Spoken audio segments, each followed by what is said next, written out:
The Auburn Tigers fall to Maryland 31-13 in the Music City Bowl. Let's talk about it on this edition of the Uptempo Podcast.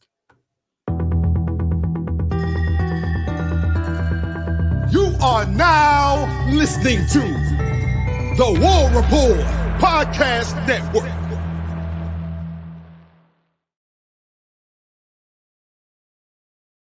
Yes, sir. Yes, sir. What's up, everybody? Hope everybody's good, man. Happy New Year's, Uptempo family, Auburn family, man. Hope everybody is blessed. I am your host, Dustin Smith, joined as always by my guy, Blake Lane. And Blake, I just watched the basketball game, got in late, about midnight last night from Nashville. Just watched Auburn dismantle Chattanooga. Thank God. Had to cleanse these eyes, brother, because what they watched yesterday in freezing cold temperatures up in Tennessee, made me sick. Threw up on the way home. Had to pull the car over. Just had no idea. It blows my mind to not see people try when you do stuff. You know, if I'm trying to tie my shoes, I try to tie them. You know, I just whatever I'm doing. If I'm cooking something, I want to cook the best taco I can make. To watch people just not give a damn about what they're doing, especially something they want to do for their profession, is really, really a shock to me. So forgive me this morning if I kind of struggle to find myself here, because I'm just flabbergasted, flustered, bamboozled, you could say. Blake, how are you, buddy? I'm not doing well. I can tell you that. I was completely let down. I was completely fooled. And I'm here to eat my crow. Honestly, I just thought Auburn was going to show something different. And I'll be honest with each and every one of you. That one was a shot in the gut. It hurt. It hurt. And you can sit here and you can say that it was a meaningless bowl game and I don't care about the Music City Bowl and all that hoopla. I don't want to hear it. I don't want to hear it. No, you got embarrassed by Maryland. Maryland. With their second and third string quarterbacks playing. You got embarrassed. Your offense took a step back. Your defense struggled the first quarter, couldn't tackle in space. All right, Maryland got they got away with a couple holding calls. I get it. You know, I get it. It was plain as day. Our back end got beat a little bit in the first quarter, but after that, I thought the defense was a bright spot. I thought it was something that we could tip our cap and say, "Hey, Ron, you did a great job. The young bucks, that they look good. The only thing was we had some opportunities to make some plays, and we couldn't get it done." Yeah. You know, but look, I'm not mad about it. I know that it'll get better. I know they're babies out there. They're young. They got thrown into some heat, and I thought they played well. But as far as the energy, and I just feel like it was on players and coaches that Auburn didn't give two shits about playing in the Music City Bowl yesterday. Obvious. That was obvious. And you come in and we sat here and we preached for 3 weeks that this game meant something, that 3 straight losing seasons was on the line. And there's no way you could go to Nashville when you were going to take the stadium over and you're going to have 50,000 Auburn fans in there screaming and hollering and sitting in 40-degree weather to support you, and you give that showing. I never thought I would see it, man. I was so pumped up. I was booging on our preview episode. I was talking about how Auburn was going to cover. Auburn was going to come out and play inspired football. Peyton Thorne was going to have a day and lead into spring as QB1, and everything was going to be sunshine and rainbows. And boy, I was freaking wrong, Dustin, because now our head coach is sitting here and saying, hey, QB competition, wide open, baby. Because guess what? Hank Brown comes in, a guy that was 4th string scout team all year, and he's your bright spot on offense yesterday. Yeah. He's your bright spot. We sit here and we talked about, man, I hope Holden gets to play. I hope Holden gets to play. Well, guess what? Holden got to play. All right. And then we had to go to Hank. Right. And that was your bright spot. And guess what? Hank played his ass off. Hank played his ass off. He did. And it looked like everybody else around him kind of said, hey, look, man, this guy's slinging the pill. All right, he come in here. He come in here with something to prove. It looked like Auburn picked it up a little bit when Hank come in the game. But, I watch every Auburn game with my dad, man. And I've been doing that for some years now. And my dad sits in his recliner every Saturday. We watch Auburn together, and my dad's one of those people where he's pretty quiet during the games. He's a man of few words during Auburn games. He doesn't like to say much. And yesterday he was just sitting there, Dustin, and he just looked over at me and he was like, "We're beat. We're beat." And he said, "There's no effort. No effort." He said, on the sidelines, he said, nobody looks inspired. On the field, nobody looks inspired. We're beat. He said, you look at that Maryland sideline. He said, they're hype, son. He said, their head coach is hype. He said, their players are bouncing around. When they make tackles, they're getting up and their teammates are, bam, baby, that a boy, let's go. He said, none of that from Auburn. None of it. Just the most uninspired performance that you will see. And it really hit me because my dad looked at me and he said, it feels like the 4-game losing streak. It feels like watching Texas A&M, Baton Rouge, all right? The end of the Georgia game where you find ways to lose. Ole Miss where you have a chance to win and you find ways to lose. That's what it felt like yesterday. And to end the season, bro, with you go on a 3-game losing streak. Jesus, Blake. To lose, you were sitting at 6 wins with 3 games left in your season, and you go 0-3. And we sat here and we talked about getting to 8-9 wins all summer long, Dustin. Mm-hmm. And you're at 6 wins, and you got 3 games left, 2 regular season games and a postseason game. We're sitting here going, hey, man, we're probably going to beat New Mexico State, probably going to win the bowl game, might lose to Alabama. And now you look at it and you get waxed by New Mexico State. And then you give up a 4th and goal from the 31-yard line against your rival. And now they're about to win a freaking national championship because of you. Because of you. Can't field a punt. Can't field a punt. Can't stop a 4th and goal from the 31. And now you're about to allow them to go wax Michigan. All right. And it's going to hurt even worse. That 4th and 31 is going to hurt even worse when next Monday night they hoist I almost let it slip. When they hoist the freaking trophy. When they hoist the freaking trophy, you're going to sit there and you're going to be like, man, that 4th and 31 freaking stings. So guess what? We lose that game. We're still sitting on 6 wins. We're sitting here going, man, how did this happen? Like, how did this happen? And then we have all this momentum in recruiting. We sign a top 10 class. We're 7th, 8th. In some sites, they got us at 6th and everything. And you're sitting here, you're going, man, no way. Like, Auburn's killing it, bro. Like, this should have the guys fired up. And then you get that yesterday to Maryland. Yeah. Terrapins. I don't get it, man. And that's where it's aggravating, it's aggravating. It's frustrating. Effort, man. Effort. There was guys not fighting for the football. We have a fumble laying on the ground. We got 6 defensive guys around it, and we can't get on the fumble. It's effort, man. It's effort. I don't give a shit about. I don't care about the Music City Bowl. I don't care about that. Yeah, I'm tired of hearing that. It's 2023 mindset, brother. And it's soft as hell and it's got to change. It is. You're right. And FSU, I don't want to hear no more crying. All right? I don't want to hear no more crying. You got your ass waxed 63-3. All right? I don't want to hear no more crying.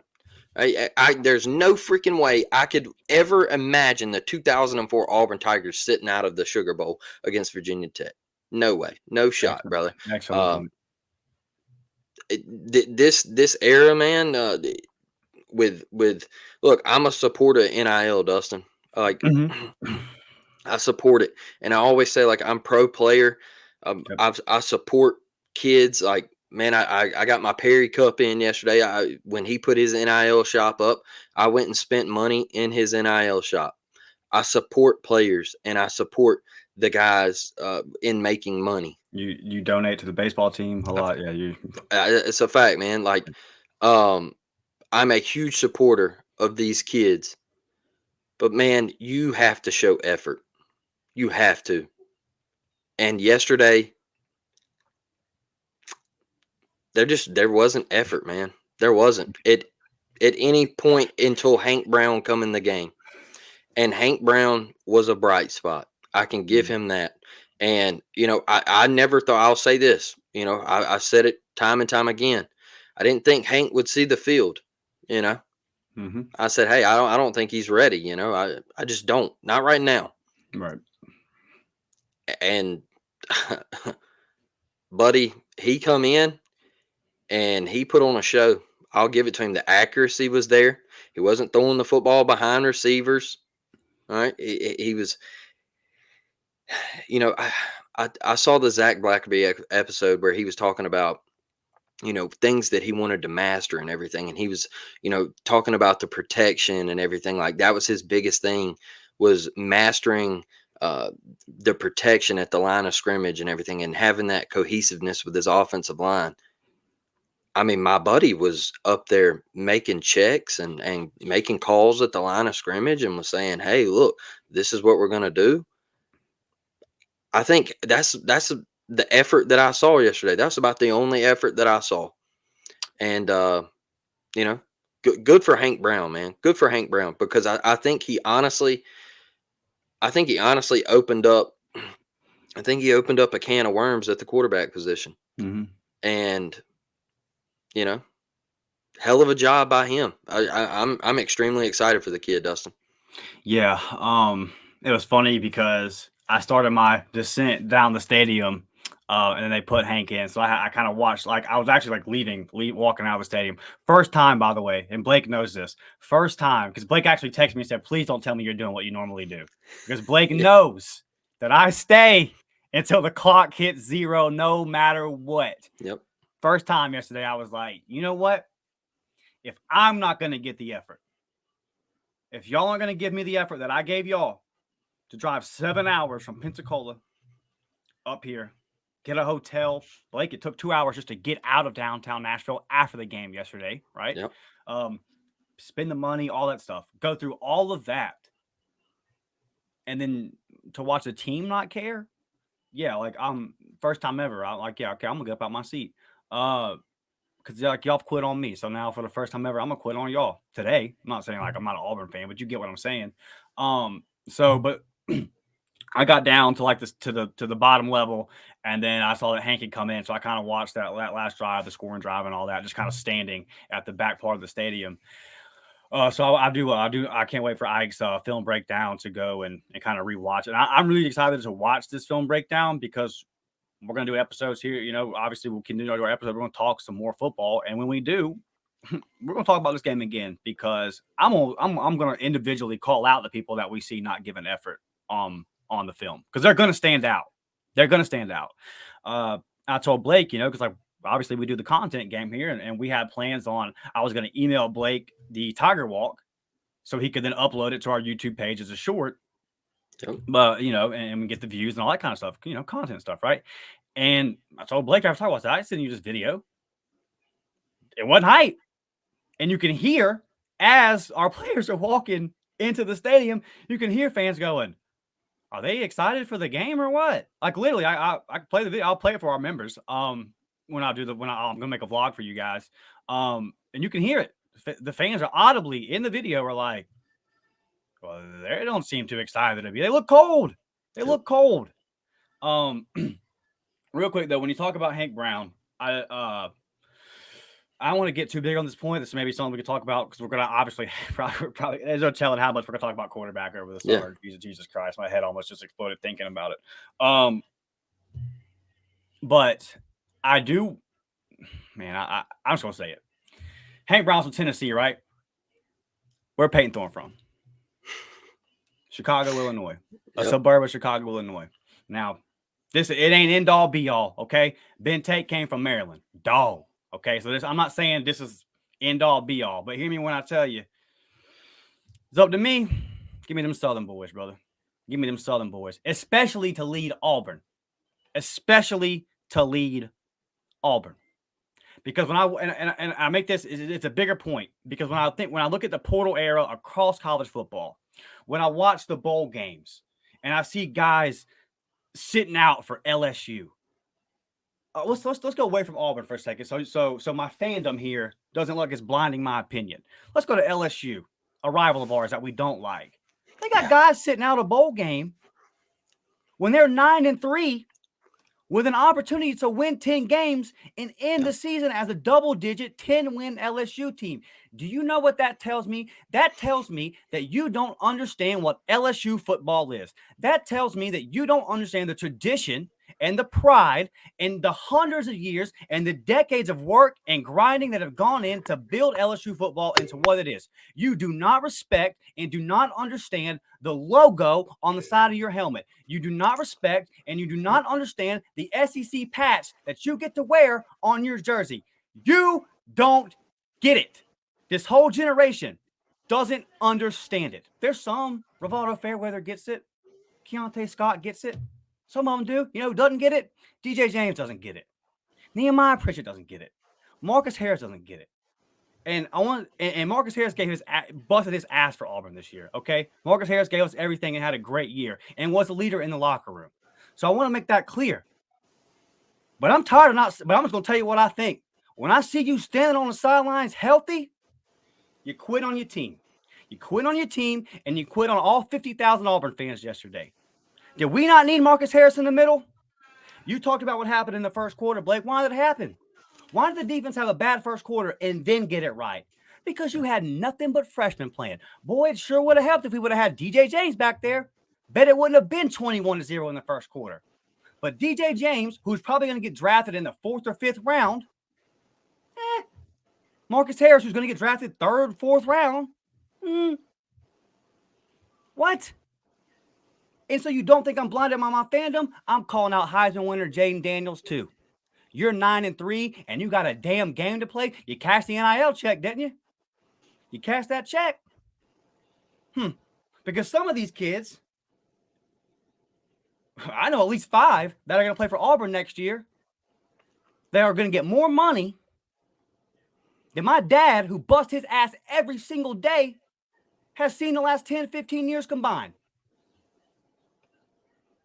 But he sits in that recliner every single day for 65 years supporting Auburn. And that's the effort he gets. But you got no problem cashing that NIL check, driving around your fancy car around Lee County, Alabama, do you? You got no problem sitting around the fire. Let's go back to the fireside chats for the war report real quick. Hands on the hips. We're not going to allow hands on our hips. Go back and watch those fireside chats and tell me if those players meant anything they said when times got tough. Did they? I saw a whole lot of hands on hips. I saw a whole lot of quit. I saw it versus New Mexico State. I saw it before the ball ever got kicked off yesterday. It's all talk, brother. It's all talk. This generation is so used to just having things handed to them. I mean, you talked about it before we were on air. It's funny. There was a time when it was a legit thing to say, as far as you could say, I like watching college football versus the NFL because of the passion. The passion makes it more enjoyable for me. Now, that only means something with the fans. The passion. Yes, if you tune in to Alabama versus Tennessee on Saturday, you will see more passion in that stadium than you will see at the majority of NFL games the next day. But as far as the players, I don't want to hear it because I just watched 30 bowl games of players not giving a damn. None of them, brother. None of them. The teams that won the bowl games were simply the teams that tried. From what I watched, there was a few that were good games, but for the most part, it was just, hey, man, because all you're seeing are walk-ons versus walk-ons. Because everybody that might get drafted or has a invite to the XFL combine, can't play in a freaking bowl game. It makes man. When I played football in high school, right? And I realized that I'm better at basketball and that I actually have an opportunity to go and get a scholarship in track. So I got hurt, high ankle sprain, and was like, hey, man, listen, if this is going to bleed into basketball, which might then bleed into track and mess up. So I don't need to play football anymore. My dad said, you turn in your pads when the playoffs are over and when your team is done playing. But Dad, I'm hurt. You going to fight through the injury, okay? You're going to still try to play for your team. And then when the season's over, if you don't want to, you can make that decision then. Standing on the sidelines healthy when your team's getting drilled, how mentally, and something else, a point that you made when we were talking private, you said they make these big, long posts about how much they love the Auburn family when it comes time for them to declare for the NFL draft or it comes time for them to transfer. It's all words. It's all words from all of them. And I'm so sick and tired of hearing words. I'm so sick and tired of seeing Auburn coaches stand up and say, starts with me. Starts with me. Duh. No shit. We know that. Okay? And quit talking to Auburn fans like we're ignorant. I know there's some out there, but we know. Okay? We know. We've watched incompetent football for long enough now to know what it is. We also, though, have a long history of competent football. And we would like for some point to get back to that. So I'm just tired of all the excuses and all of the sunshine pumping no matter what. Like you said, there were people yesterday. It's an exhibition game. Blake, correct me if I'm wrong. Friday, were we not 6-6? And now Sunday, are we not 6-7? Yep. So is that an exhibition game? Nope. Nope. Count it on the record. Damn. Okay. Count it. So when I'm just beyond it of hearing, got to give it. And again, and I know, like, as far as Hugh Freeze in the press conference, I know it's a tough position. I know, like, what are you gonna say, right? But like when you say, he opened it up by saying, I know we had everybody travel up to Nashville here, and you ain't got to tell me that I let them down. That's the right thing to say, but damn it, I'm tired of hearing it, man. I'm tired of hearing it. Just find a freaking way to win. And for the people that are making the excuses of, well, we didn't have our guys. They didn't have their starting quarterback of the last 3 seasons. That guy that they brought in had thrown 10 total passes. Looked like Joe Montana out there just lighting the world on fire. He seemed ready to go.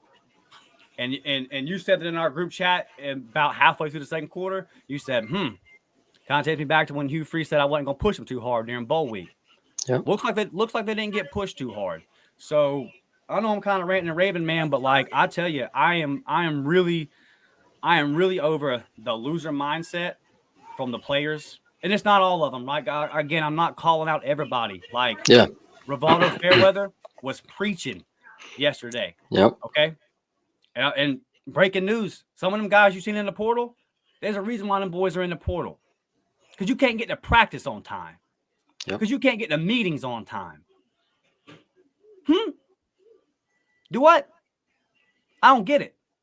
You got practice at 6 o'clock. You're a Division I athlete. You've got a 4-year window, 5 maybe, to make the most of it. No. And you're 2-3 years into your career, 4 years, and you're still late. You're still late. Brother, if you ever watched Trailer Park Boys, Jim Leahy called them shitbirds. He said we got a whole bunch of shitbirds. And there's a whole bunch of them that have flocked into that Auburn football facility. A bunch of them. And the house has got to be cleaned. So the part that frustrates me, Blake, is that we never expected, and I've said this 30 times, we predicted 8-5, 8-4, and said this is a sunshine pump prediction, okay?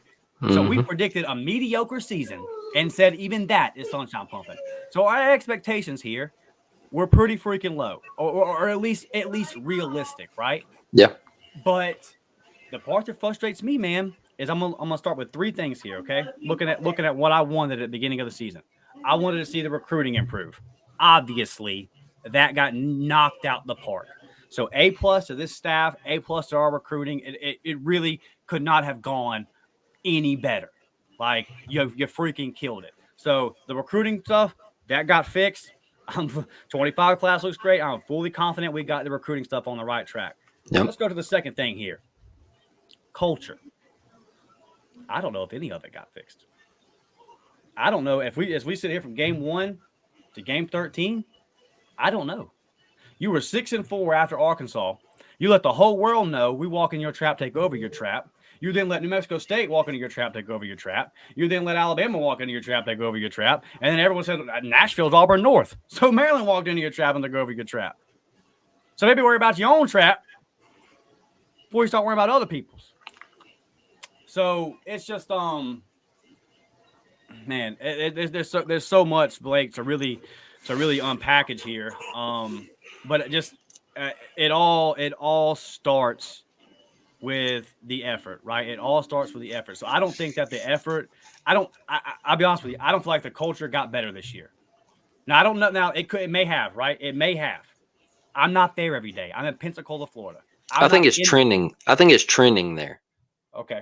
I think it's trending there because I think you had a guy step up yesterday and say, "Hey, I'm tired of this shit. Okay, I'm sick of it." A veteran guy, a guy that's played a lot of Division I football. He looked mad, so he had big old arms saying that. He looked pissed, and Yeah. I tell you, that's a guy that you can't go after because he tried yesterday. All right, you could see Rivaldo Fairweather. Mm-hmm. He gave effort. All right,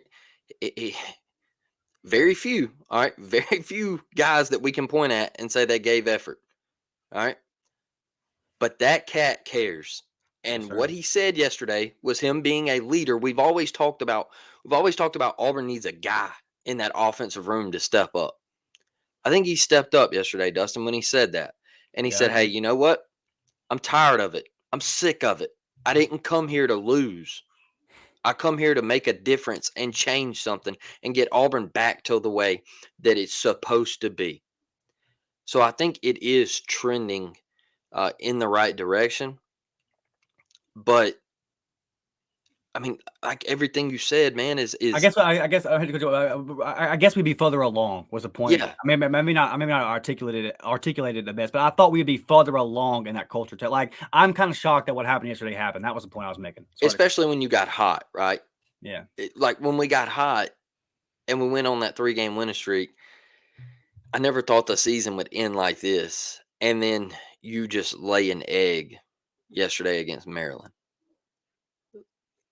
I don't know. That's the toughest thing, and like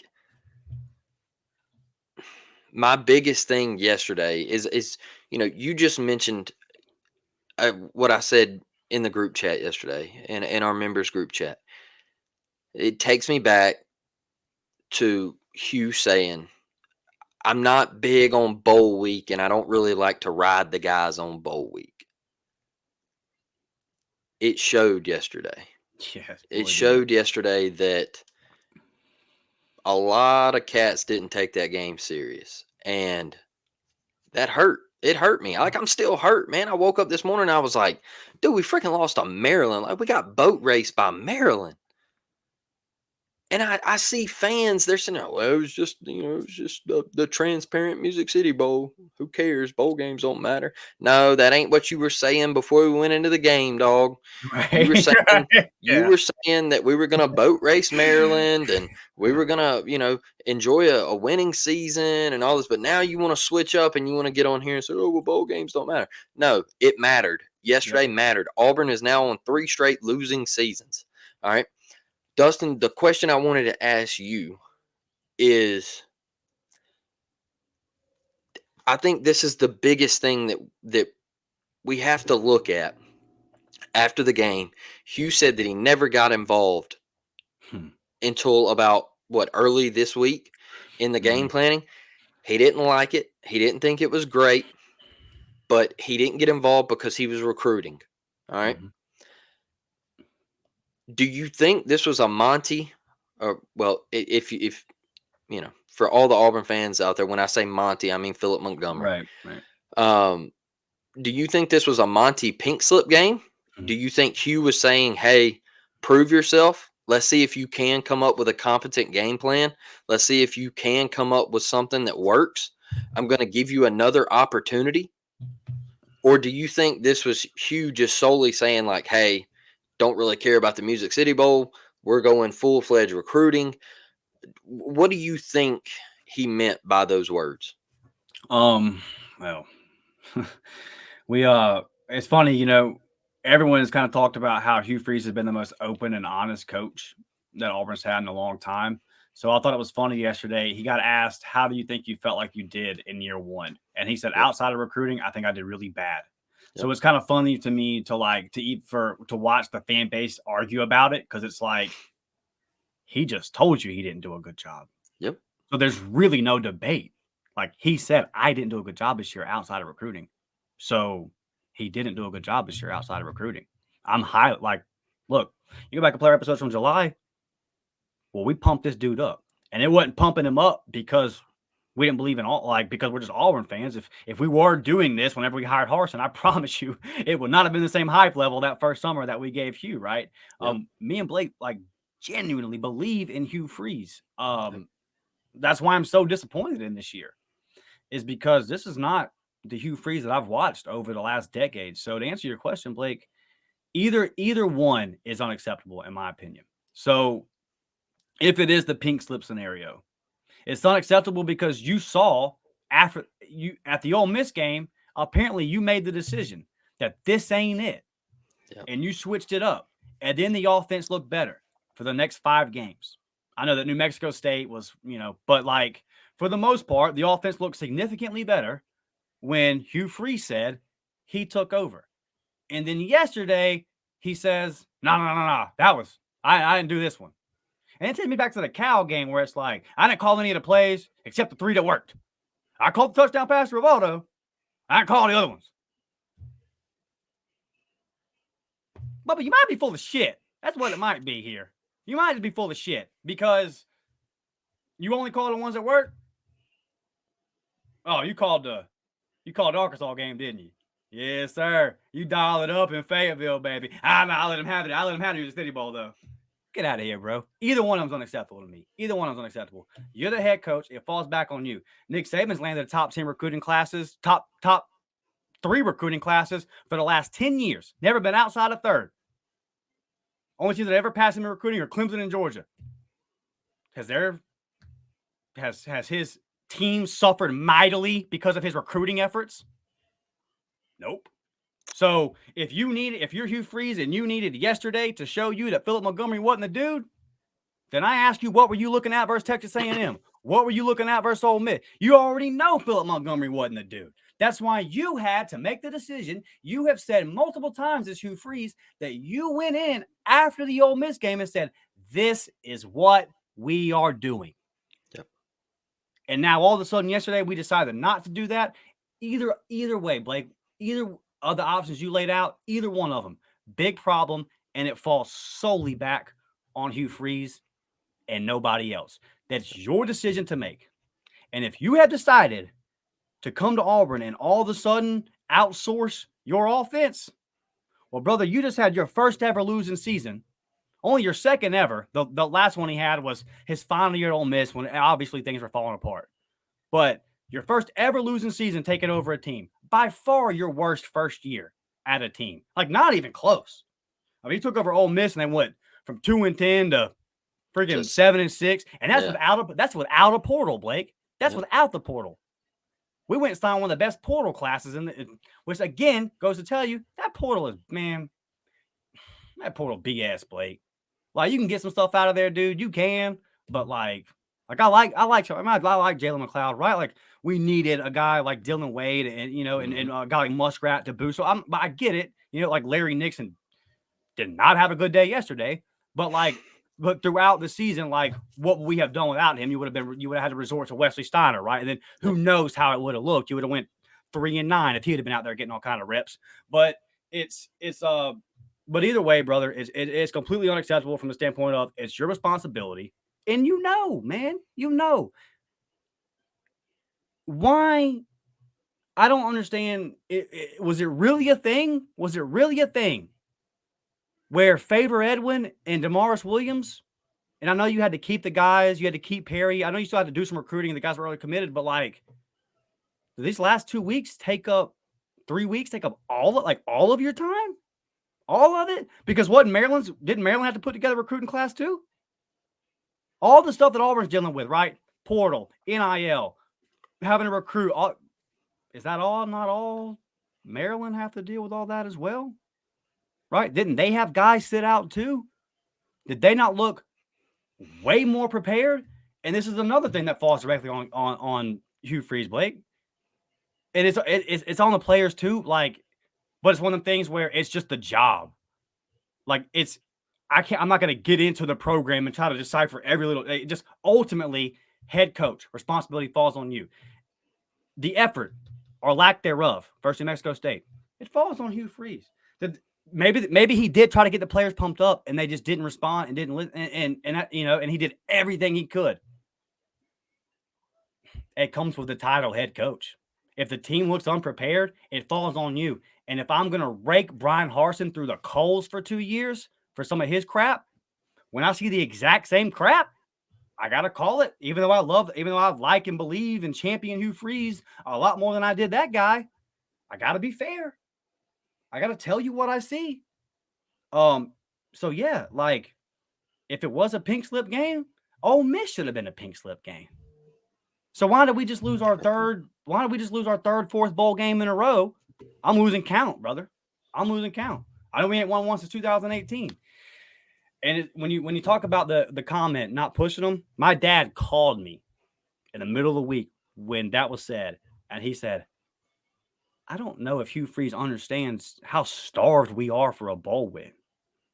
And that was the main thing. There was two things that were being said in the stands yesterday. One was, were we going to watch the basketball game? And two, I don't know if we're ever going to win a bowl game again. Like, what's going on here? Why can't we win bowl games? Another thing that got pointed out to me in the stands was Big Ten runs our ass. We are the Big Ten's doormat. Penn State, home and home, get out of here. And the second one, they said, we'll completely embarrass you. You go back to Bo Nix freshman year, Minnesota, you go down to Raymond James in Tampa, you get completely embarrassed by Minnesota and PJ Fleck, dude. Embarrassing. And then yesterday, the Maryland Terrapins with all 7,000 of their fans with the ugliest freaking mascot you're ever going to see in your life outside of the Western Kentucky Hilltoppers. And they come in, dog, and they clearly want it more. They clearly want it more. Why? I don't get it, Blake. And maybe it's, I don't want to hear talent gap either.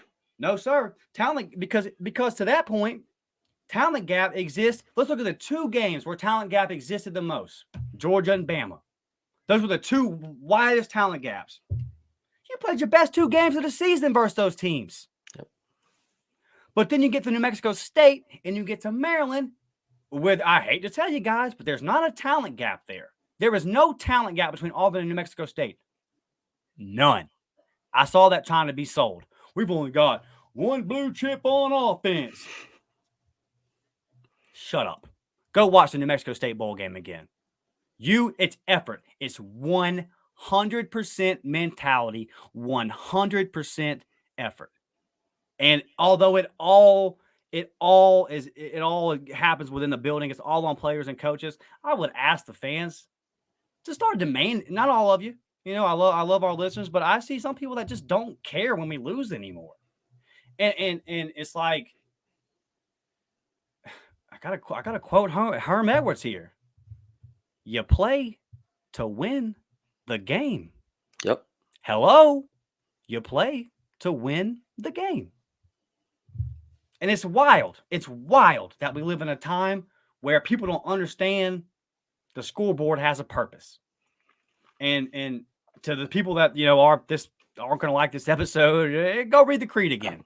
Yeah, go read the creed again, brother. It's online. Pull it up. Talk about how you could be an Auburn man. Go read it again. Go read it again.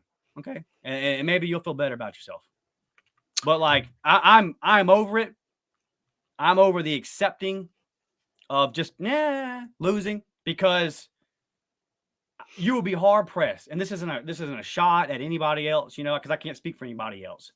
But I feel like over this football season, if you start back to when we signed with the War Report Network and we really started gaining a following, I feel like me and Blake have been steadfast in our expectations. I think we've been steadfast in supporting this staff, supporting their recruiting efforts, pointing out they don't have depth here, they don't have depth there. I mean, dude, I've championed Ron Roberts for 4 months now.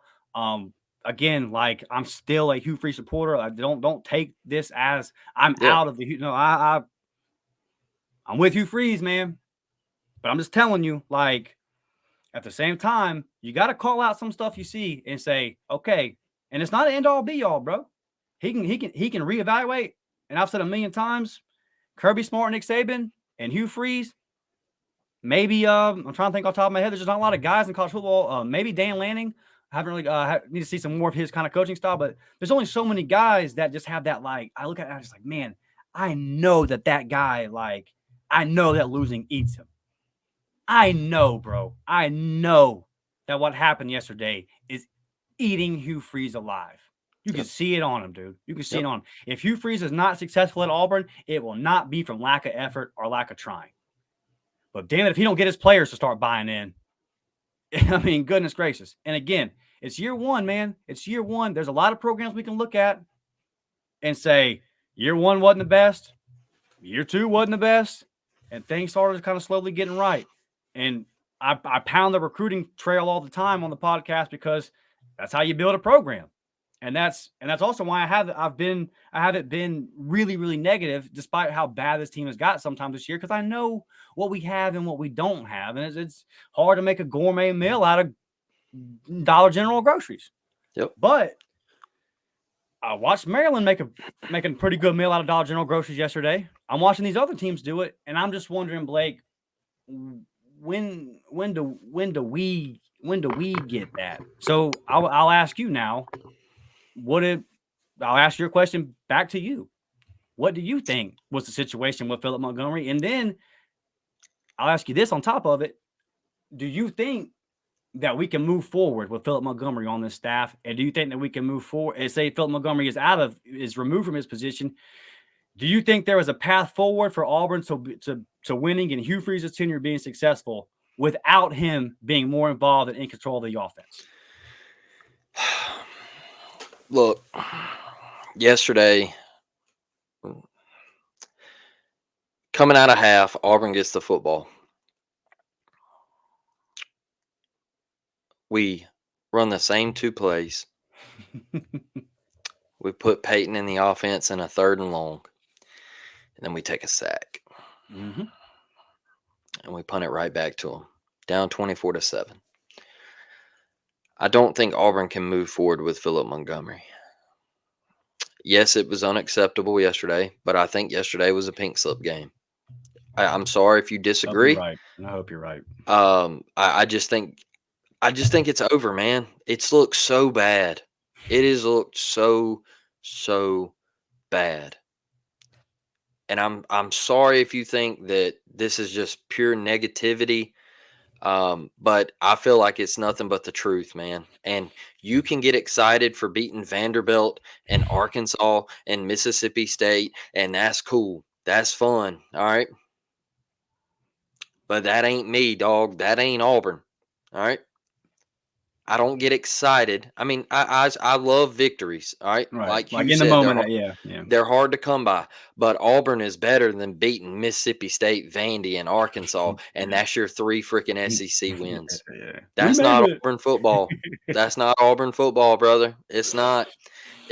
And I just think yesterday just put the icing on the cake of I do not think this program can move forward with Philip Montgomery. And I'm sorry if you disagree. You know, I know he's still on the staff, but I think something's got to change. I do. And everybody wants to talk about, well, he's a QB whisperer and he's a great QB coach. Well, guess what? I feel like our QB has digressed. I feel like it's just, I feel like that just went a complete different way than we thought it was going to go. Right. Yeah. And you know, man, I got on here. I think that's what hurts the most, Dustin, is I got on here and I said I thought Peyton would play well and we would ride off into the sunset in the spring 7-6. We had a winning season and Peyton would go in the spring as QB1 and everything would we're not Yeah. gonna have to go to the portal for a quarterback and you know everything was gonna be sunshine and rainbows, a top 10 recruiting class and now we're sitting here having to talk about how our offense can't get out of the mud. Our run game got shut down. Our offensive line was abysmal yesterday. Just got absolutely pushed around by Maryland. All right. Our wide receivers. Boy, Cam Coleman, Kerry Thompson, Malcolm Simmons, Bryce Kane. Hurry up. All right. Please, Jesus. Hurry up. All right. God. Caleb Burton, bright spot. All right. Sure. That just wasn't his game yesterday. All right, playing out of his role. Playing out of his role. That's not Caleb Burton's style of play. Yeah. All right. Playing out of his role. And so there's a couple bright spots that we can look at and say, hey, Jarquez is probably coming back. I would be shocked if he left. Yeah. But even if he does leave, you're still going to be okay in the running back room. But it's got to get better, man. It's got to get better. The scheme, the play calling, the preparation, everything has got to improve. Now, I haven't sat down and looked at OCs or anything like that, so I'm not going to sit here and ramble off some names, all right? But I think it's time to make something happen. That's just my opinion, and it's looked rough. It's not what I thought it would be, man. Honestly, and today is tough. Today's brutal, dog. I don't know any way else to put it. Like yesterday,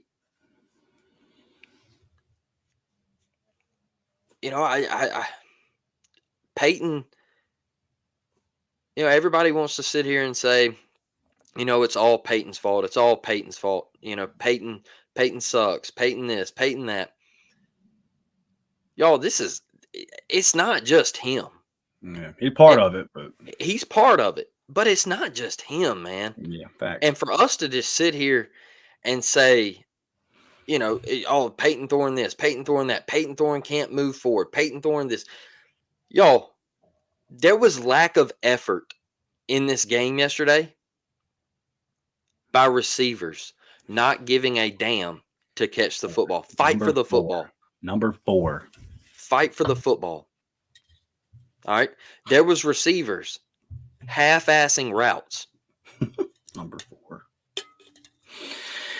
Blake. Yeah. It was more. It was more than just him. I know, but I'm done with him.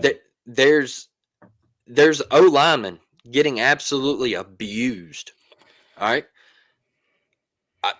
I watched Jarquez completely whiff an assignment. Jazzy made a good point. I was watching the game with our guy Jazzy. Shout out to Jazzy. He actually got me tickets. Appreciate you, buddy. Love you.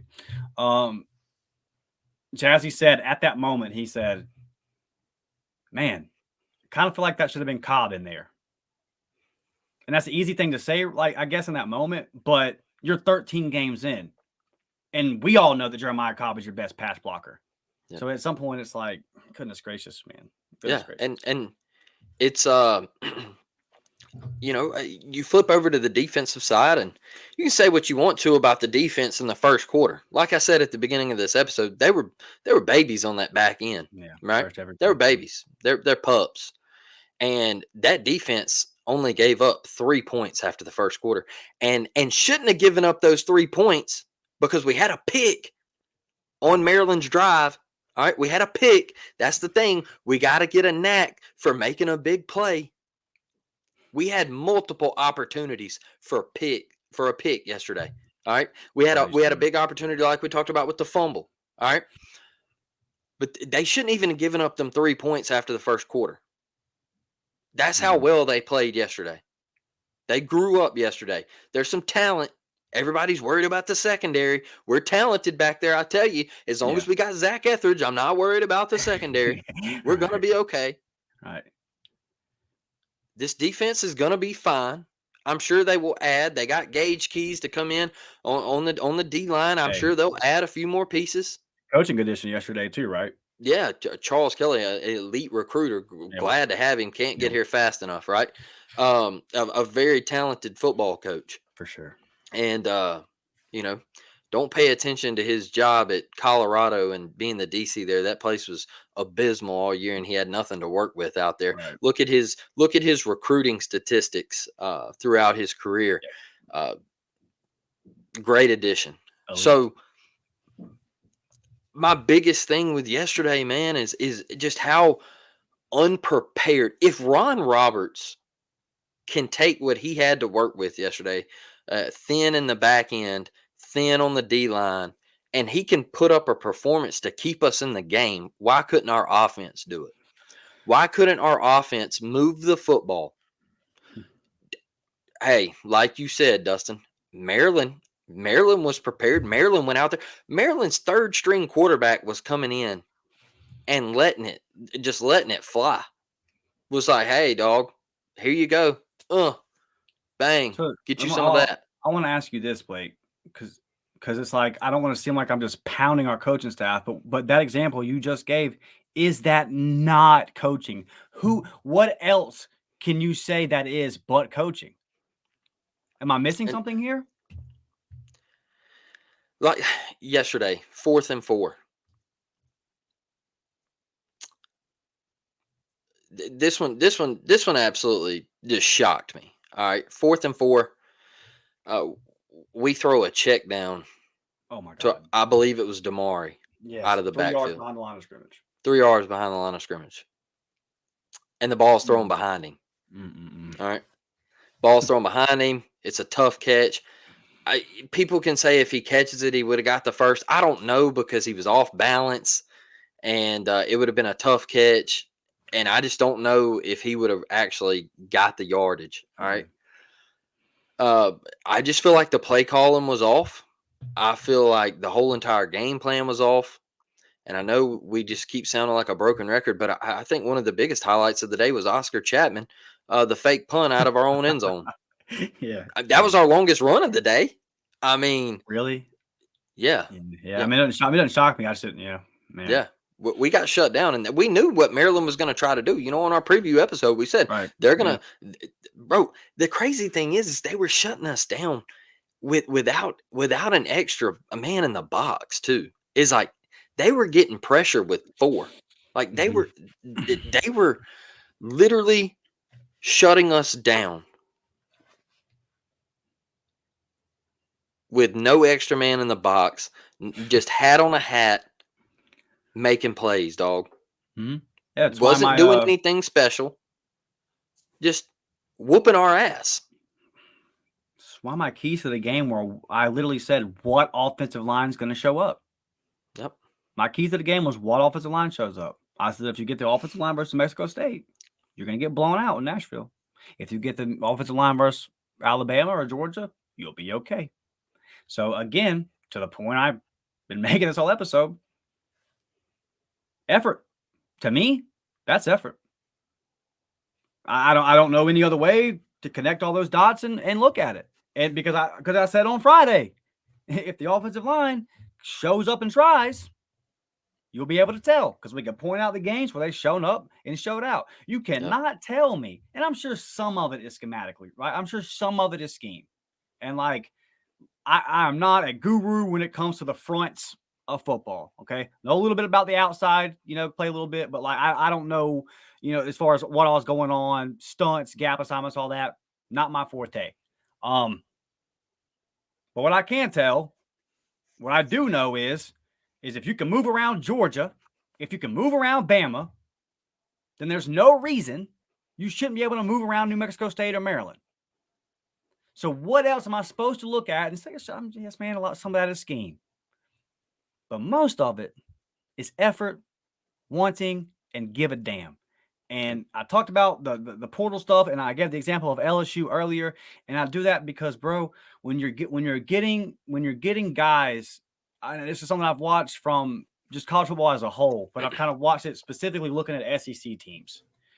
I watched it with Florida. I watched it with LSU. I see it. When you get guys from like us, Chicago, or over here or over there, and you end up having a team in the portal era of 85 guys, and 10 or 15 of them are from your state. When for 100 years of college football, 65 to 70%. I mean, go back and watch, because in the summer we're all going to be football crazy again.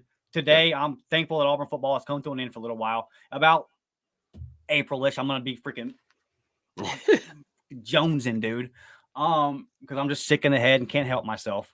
But the bro, it's just I just think that when you go back and watch these games from the 80s, bro, watch some of these games in the summer when I play on the SEC Network. Watch these 83, 85 games from Auburn they'll play, these Pat Dye era games. They'll do the lineups, right? And watch a game when we played Mississippi State back in the day. All the Mississippi State's team, 85% of them are from Mississippi. The ones that aren't are from Alabama, Louisiana, Tennessee. Auburn, 70, 85% of them from Bama. The ones that not, Georgia, Florida, Tennessee, Mississippi, right? Now you're getting guys from all over the place. And look, I'm not saying that like DeAndre Carter's from California, absolute stud. I think he's going to be great at Auburn.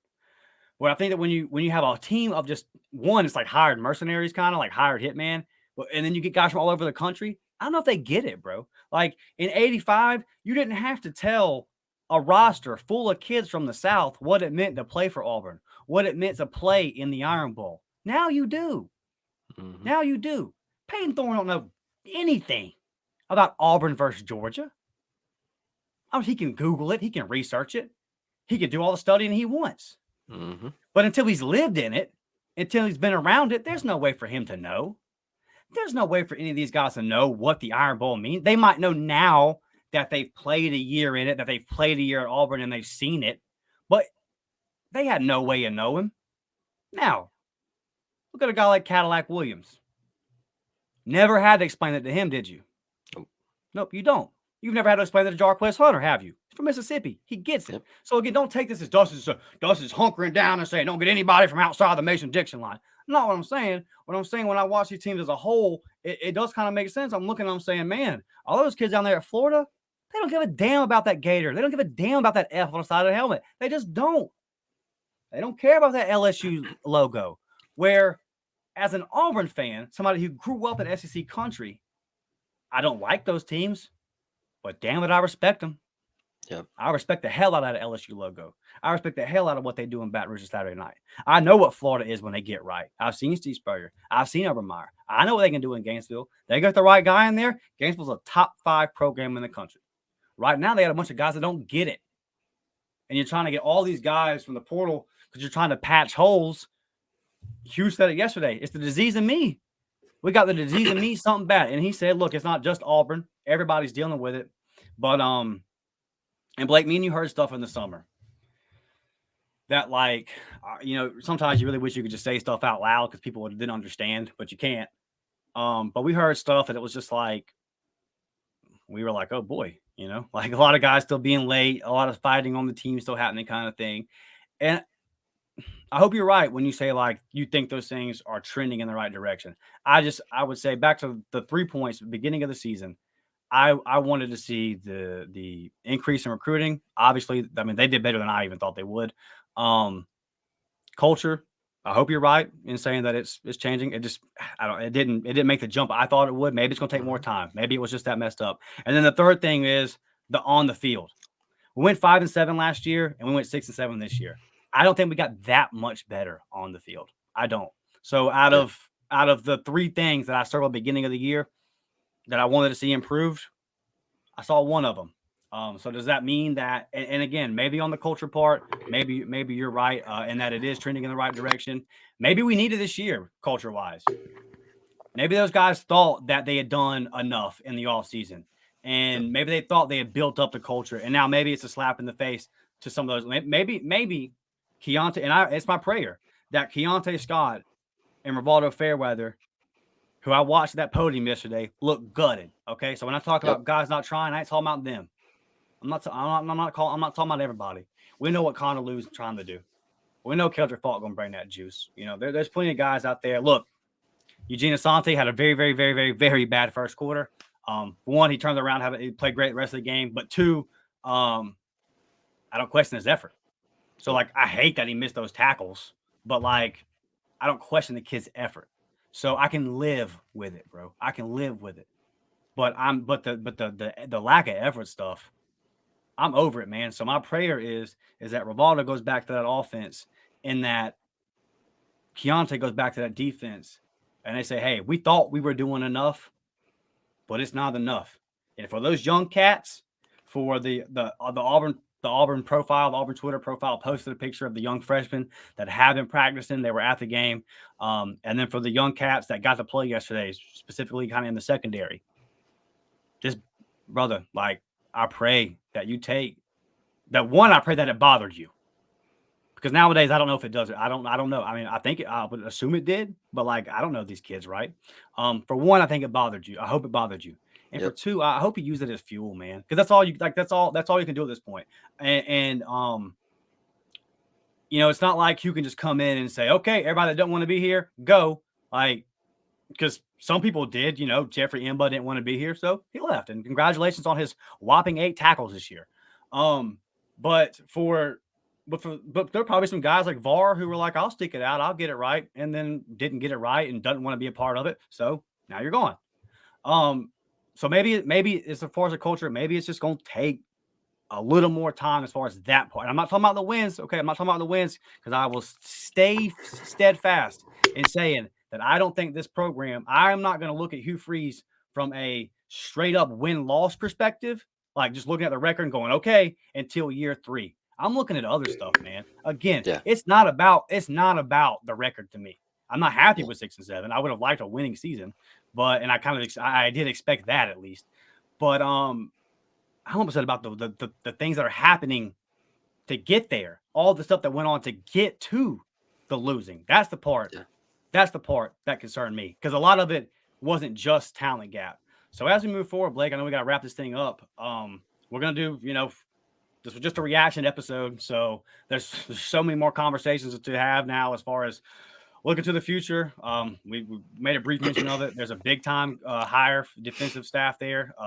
I'm really excited about putting Kelly up with Ron Roberts. I think that's going to be a hell of a duo, man. I mean, Jeremy Garrett. I mean, y'all know how I feel about Jeremy Garrett. Like, everyone knows how I feel about Josh Aldridge. You talked about Zach. I'm so fired up for what we can do defensively. And so we just gotta, but offensively, man, there's a ton of things to figure out. There's a ton of things for this team, this program, and Hugh Freeze is gonna have to look back, ask a lot of hard questions. And Blake, some people's feelings are gonna have to get hurt. Some people's feelings are just gonna have to get hurt. There's some guys are gonna have to get cut. There's some guys gonna have to get told, buddy, gonna have to hit that portal because you ain't gonna get to play, whatever the case may be. There's some coaches where it's like, hey, bro, you ain't it.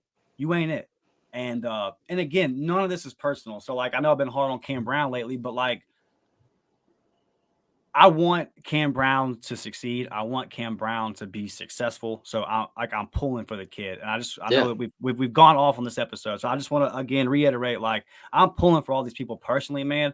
But like, we're talking ball here. This is strictly ball. And Cam Brown needs to figure out how to play wide receiver and produce, or he needs to go somewhere else. And that's a conversation needs to be had pretty quick, because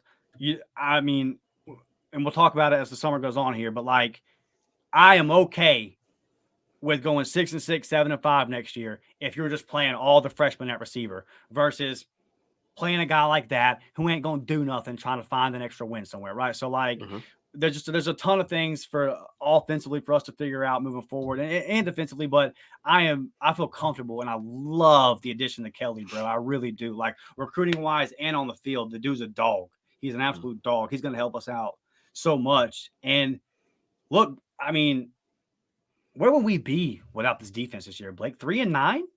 Seriously. And when we look at let's look at Philip Montgomery and let's look at Ron Roberts. Not a lot of groceries. Like, both of them had a pretty rotten bag of groceries, right? One person made a meal we could eat, and one person made some spaghetti that I bit into and said, bro, Yeah, what the hell? What did you do to them noodles, bro? So like, yeah, I think that's I think you can look at it and say, look, this team was the secondary was a strong part of the team, but Philip Montgomery had a really nice backfield. Like, I just think that when you look at the offensive staff, you look at the defensive staff, bro, like it's obvious that a lot was done. Like the coaches, the defensive coaches made the most out of what they could, and the offense left a whole lot to be desired. And I'll end this here, Blake. My final thoughts, bro, and I'll pass it to you. You can close us out. Um, I love Auburn, bro. Like, and everyone listening knows that. I spent this entire football season on Friday nights, going to the games, supporting our commitments, or trying to scout out and look at guys that we were looking at, all the way down to the 26 class. Me and you, Blake, we've spent hours. I don't know, countless hours. Mm-hmm. I've talked to you more than I've talked to my girlfriend. Like, and we talk before we hit record about the way we want to present these things. And me and Blake, we take this seriously from the standpoint of, we know that like high school kids are, see our Twitters and kids at Auburn's trying to recruit. And we take all this very, very seriously. And we love Auburn a whole lot. And that's why you hear the passion that you've heard over this hour-long episode, is because we just really, really care, man. Like, I'm not really going to get into it too much today, but I mean, there's a reason why when you really mention stuff about Auburn and how much you love it, you always bring up your father. And I do as well. So it means a lot, man. It means a whole lot to a whole lot of people. And I am just so sick and freaking tired of having to tell people when I get home from an Auburn football trip that I had a great time until the ball got kicked off. I'm tired of it, man. And again, had an awesome time. Loved it. Nashville's dope. Had a great time with my girlfriend. Had a great time hanging out with Jazzy. The Battle of the Bands Friday night on Broadway, downtown Nashville, was sick, dude. Like, obviously, Albie literally like walked over to their guy, was like, and like served his ass, bro. Like you got served. They said it was a tie at Battle of the Bands. We smashed them. So it's fun, man. It's all fun. But there's a scoreboard, and Auburn has a big one. Well, we spent all kind of money on a big scoreboard and then decided to quit putting points on it. So like it's just everything, man, that the passion and that you hear in me and Blake's voice, it comes from a place of love. Me and Blake are both 32. It comes from a place of our dads. It's the same story. Me and Blake have the same story. Like, dad took me out my mom's arms at the hospital, wiped me off with a towel, threw me in an Auburn onesie, and said, "Don't he look like a tiger?" Real story. So that's why you're gonna hear this passion, because we care a lot, man. And when we see people actually suit up in the AU, not try, and then we've heard all week that they weren't trying in practice, man, it's hard. It's hard not to get upset when you love something and you take it seriously and you want to see it be successful. So as our football season has come to an end here, and we're still gonna do football content, but for one, like the subs, how much we've grown this football season, I want to say a big thank you to everybody at the War Report. I want to say a big thank you to you, Blake, for letting me be a part of this with you, and a big thank you to all our friends, bro. Like, this has just been awesome. Had a couple different people in Nashville. I mean, every time I go to an Auburn game now, you guys are walking up, introducing yourself, saying that you love the show, and that really does mean the world to me. And Blake wasn't able to go to the games this year, but I tell him, hey man, like they see us, they recognize us, and that makes him feel good as well, because we put a whole lot of work into this. So I just want to say a big thank you to all of y'all, and just know that, like, you can disagree with the take, and it's okay. It's just football. It doesn't have to be super personal. And when we talk about this stuff, we're talking about the ball. Like, we're pulling for these kids personally. We're pulling for these coaches personally. But sometimes, man, I can't put a Christmas hat on a turd and tell you it's Mr. Hanky. I can't. Like, that was just shit. There's nothing else to it. And the way this season ended was bullshit. And losing losing however many bowl games we have in a row here is bullshit. Auburn Yep. having it all is, bro. So like I can't call it anything other than what it is. But again, man, I really do love all of our subs. The football season has been a ton of fun interacting with you guys and all that.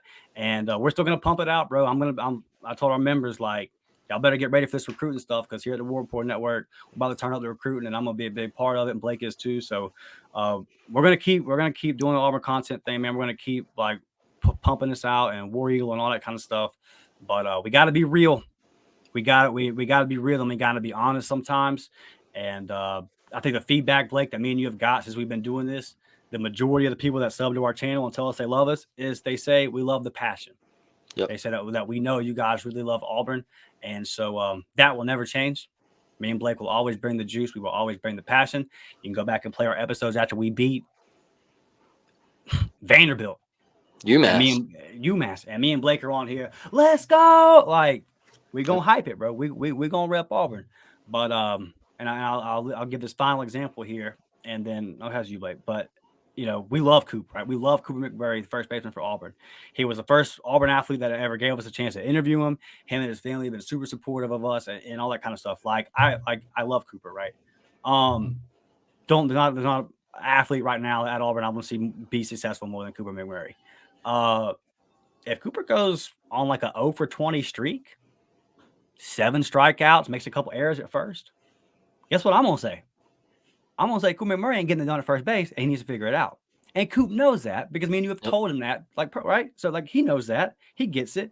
So that's part of this game, man. And right now, we've lost 3 games in a row.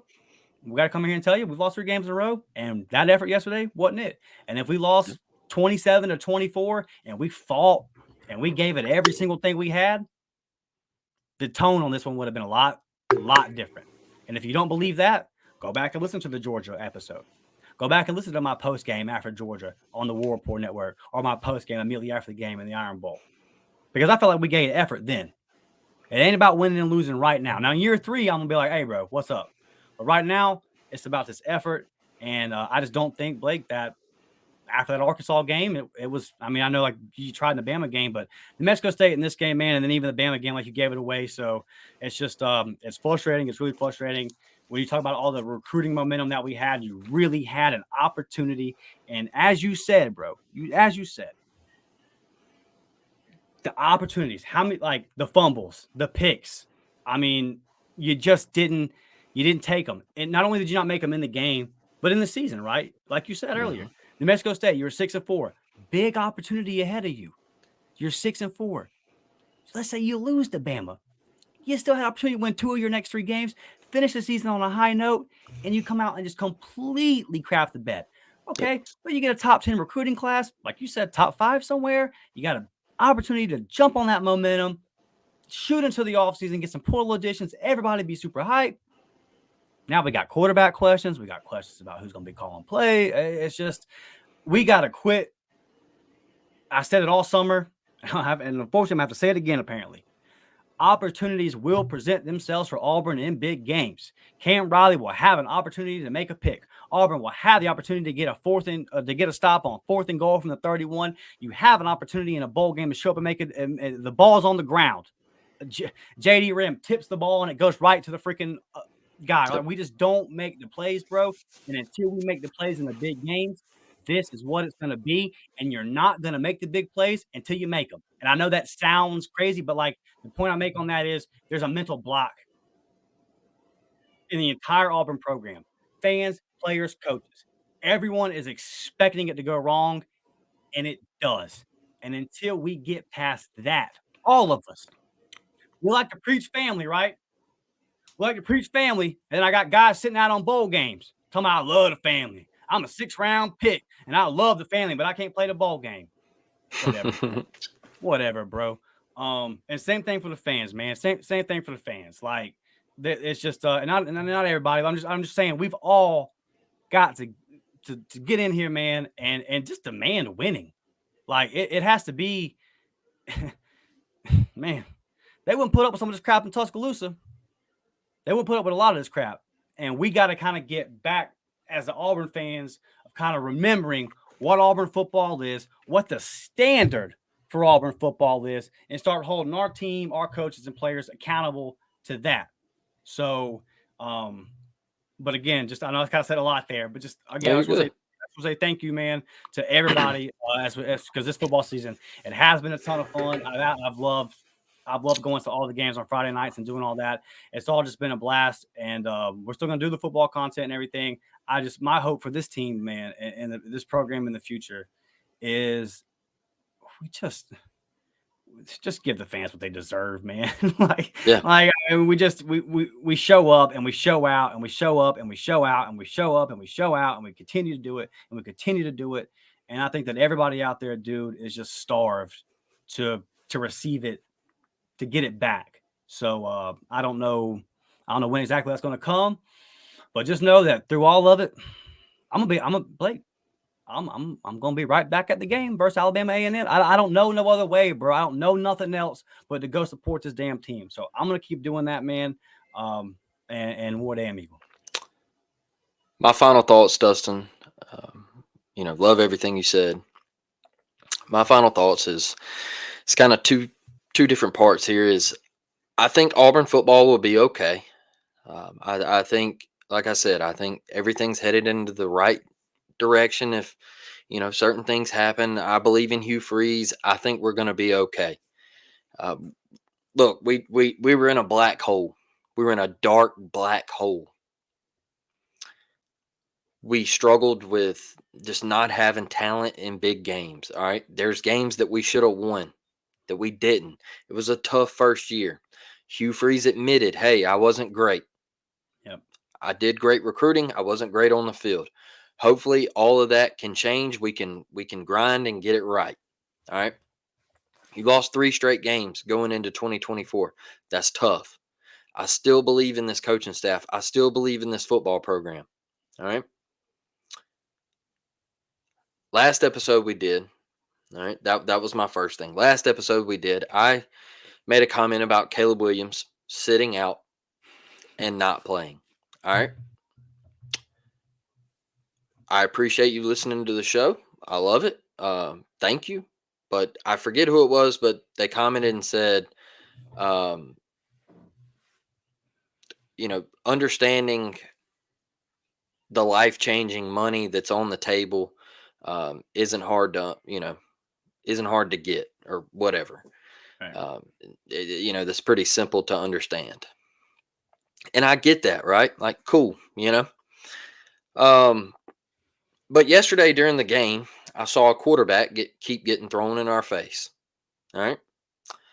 While we're struggling against Maryland, ESPN has the balls to flash a Bo Nix edit in our face and say, hey, where would this program be if they still had Bo Nix? Ooh, they did that? Right? Yes, sir, they did. Ooh. All right. We're losing 31-7. And they flash a Bo Nix graphic and say, hey, this guy, Heisman Trophy finalist. This guy, second in FBS in completion percentage. All right. Where would this program be if they wouldn't have let Bo Nix go? All right. Now, I made those comments about Caleb Williams. If you can chest bump people and you can high five people and you can wave a towel and be healthy on the sideline and not play for your team. All right. There's a reason I said that, because guess who is playing Monday? Guess who is playing? Bozavis Nix. Bo Dacious is playing Monday. All right. And guess what, folks? You want to talk about life-changing money? My buddy is getting mock draft to the Las Vegas Raiders at 13. Right.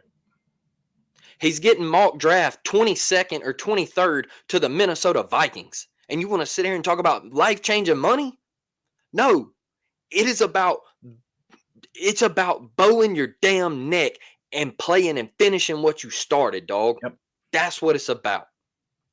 And yesterday, they showed a graphic of, he said it wasn't even a discussion. Dan said, hey, you're playing, right? He said, absolutely. Why wouldn't I play? Right. Why wouldn't I play? Yeah, we got a game. We got a game. After they lost the Pac-12 championship, he said, hey, this is going to hurt. All right. I don't know how many more plane rides I have back to Eugene, Oregon, just sitting here with my brothers. Key word there, brothers. All right. Yep. I don't know how many more times I'm going to get to do this. Yeah. He's playing. All right. Guess what? It's a brotherhood, dog.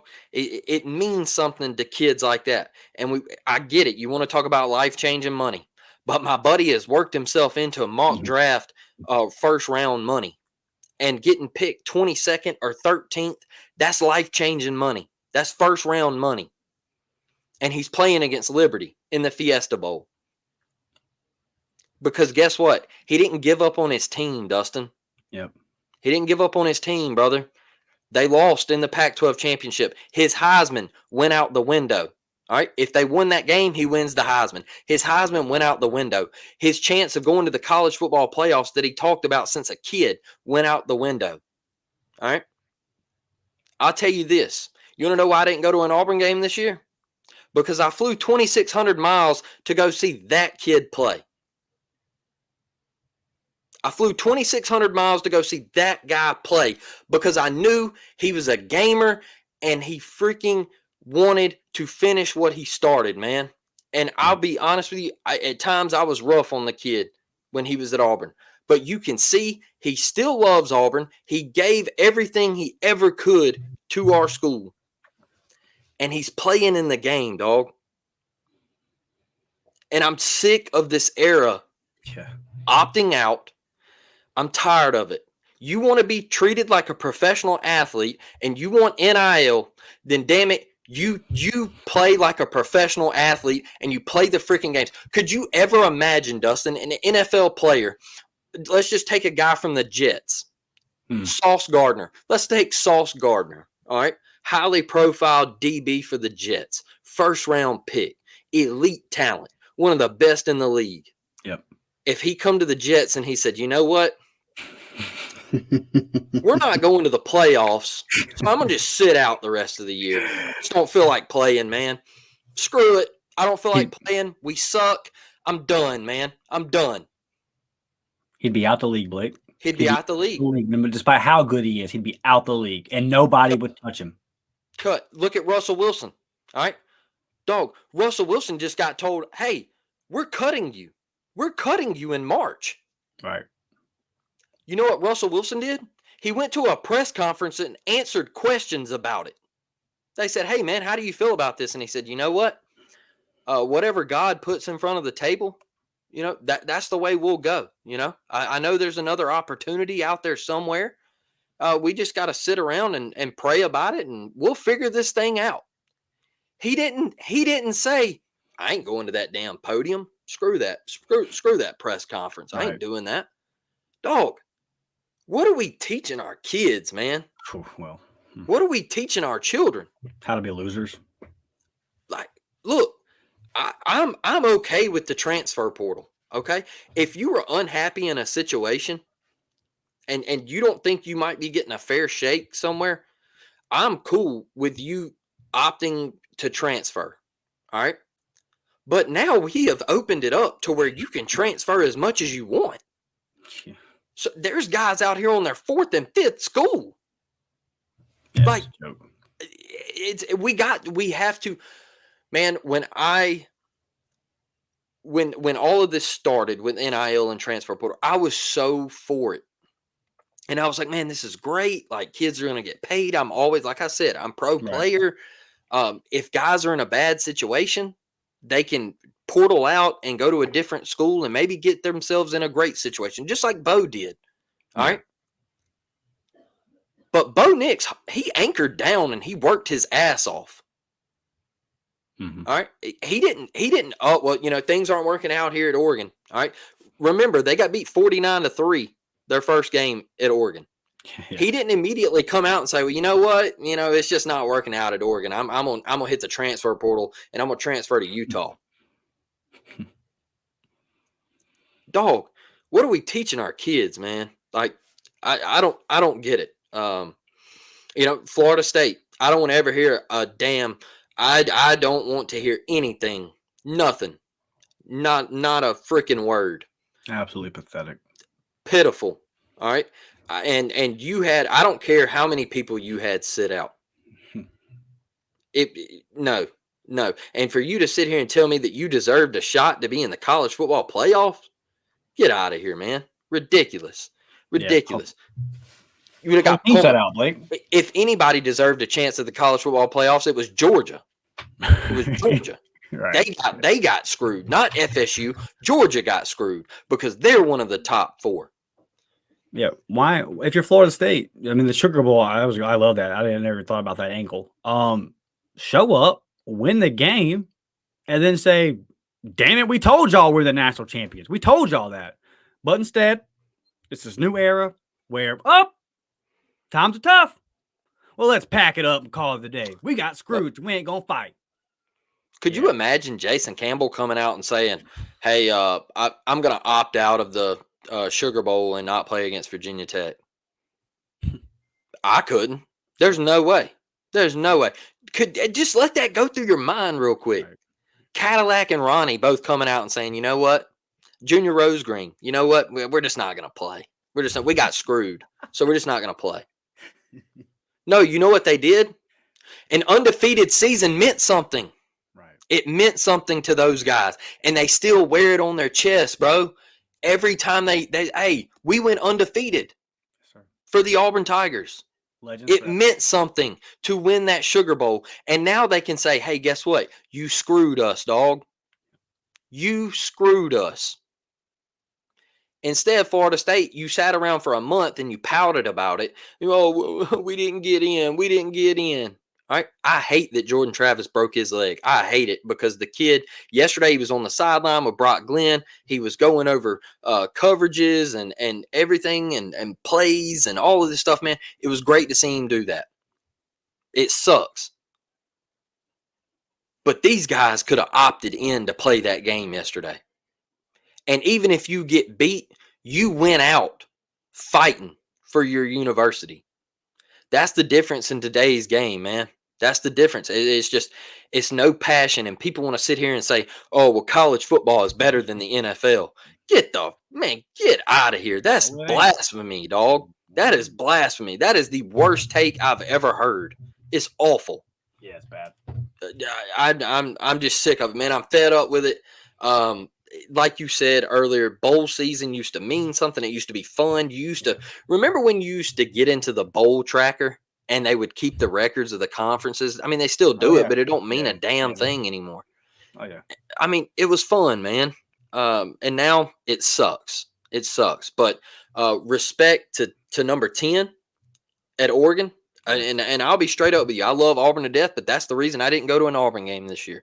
I just, me and my brother, we planned a trip to go see Bo play, and I was at Dallas, his first game as an Auburn Tiger against the Oregon Ducks, and I said, hey man, let's go watch him play his last season. And I feel like we owe it to the guy to keep being a fan, because he leaves it all out there, man, and you're gonna see it Monday. So excuse me.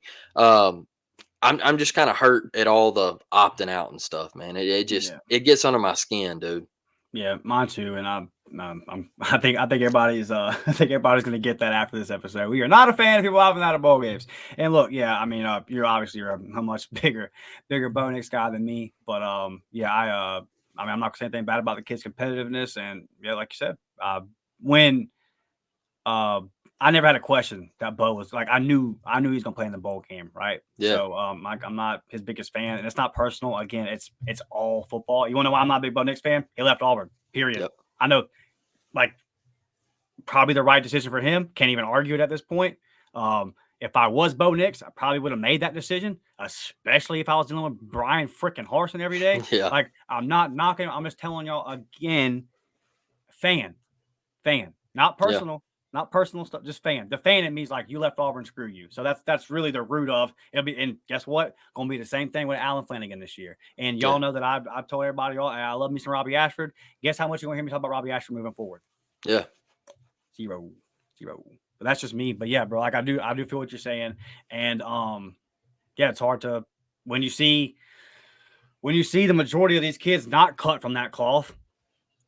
got to show Bo his love. Even me, got to Yeah. say, man, listen, bro, kid going out there playing. And again, like to what he's cut from, what he's made of. I never would have, like, I knew Bo Nix was gonna play in a bowl game. If Oregon was 8-4, Bo Nix would have played in the bowl game, and that probably comes from his father.